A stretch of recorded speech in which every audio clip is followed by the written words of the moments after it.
Hi everybody, this week we're going to be talking about solar panels. So if you see this right behind me here, we have solar panels on this home. I get asked all the time about solar panels and the different options available as far as solar panels and what are the pros and cons to each one. So let me just start. There's 3 different types of solar panels you can get for your home. You can buy them outright and own them outright. You can lease them, which means that, usually it's a 20-year lease. You have to give it back to your company after 20 years. Or you can have the company put all the solar panels up, and you can do what you call a power purchase agreement. So I'll go through those 3 here with you. First one is buying the panels outright. So you own the panels, you own the energy, the panels create. If this happens, there's usually a large upfront cost. For most homes, you can expect to pay anywhere between $12,000 and $20,000. Sometimes it's even high as $25,000 for an array of solar panels that you put on your home. And these panels will, as you see, take the sun's energy and convert that energy into power for you. So most people who get solar panels see their PG&E bills, SMUD, Edison Electric, whoever your utility company is, those bills would typically be reduced down to like $10, $15 a month, whereas before they're sometimes paying $150 to $300 a month for their energy. So the amount of energy these panels create depends by how many panels you have. Each panel creates a certain amount of electricity per hour, and then that gets converted to energy that your utility company typically will charge you. So these panels will work to offset those energy costs for you.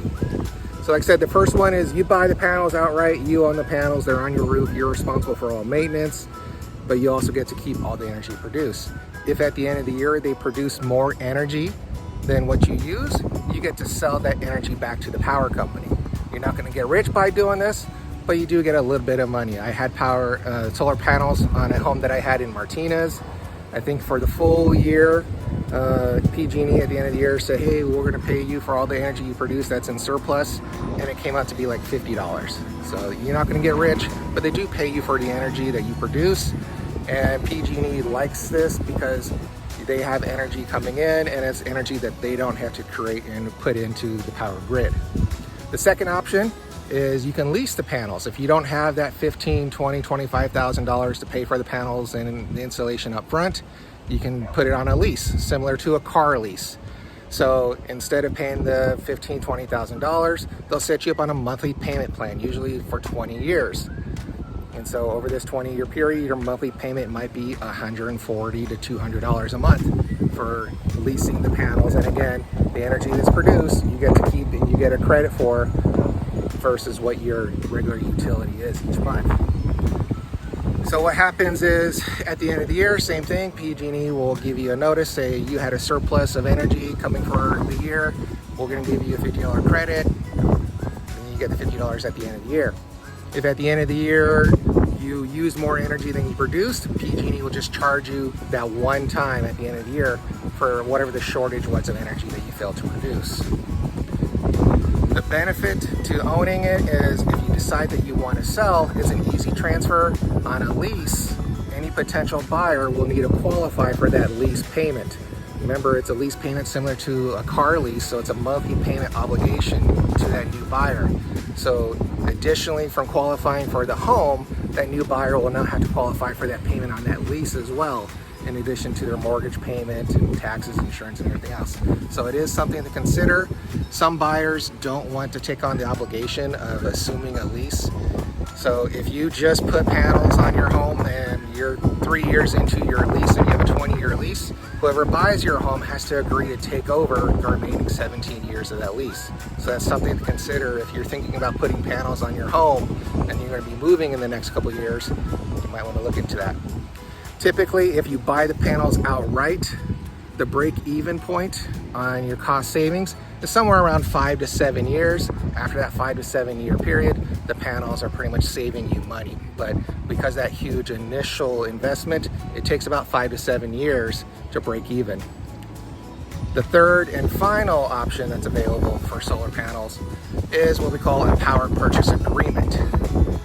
So with the lease payment, that lease payment is fixed every month, and you might have a $140 lease payment every month, no matter how much or how little energy you use. Well, in the wintertime, if you're not using a lot of energy and your furnace is gas, you might have only had a typical $30 PG&E payment, but now you have a $140 lease payment on your solar panels. That didn't work for some people. So the solar company says, okay, we'll set up a system where you pay us for the amount of energy you use. And again, many of these power purchase agreements, the solar companies will come out and put the panels on your home at no cost to the owner. And then what they do is the solar company still owns those panels, and they own the energy the panels produce. And then what you as a homeowner do is you pay that solar company for the energy that you're using that are produced by those panels. So essentially what's happening is, instead of paying PG&E for the energy you use, you're now paying the power company. And the good thing is the power company will generally charge a discounted rate compared to PG&E, because once the panels are on your roof, there's nothing the power company is doing to create this product that they're selling you.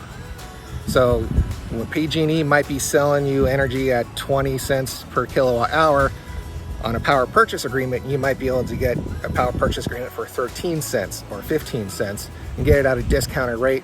Either way, the owner ends up being in a better position because there's no out-of-pocket cost to get the panels installed, and now their monthly energy bill is lowered and at a discount to what they were typically doing in the past.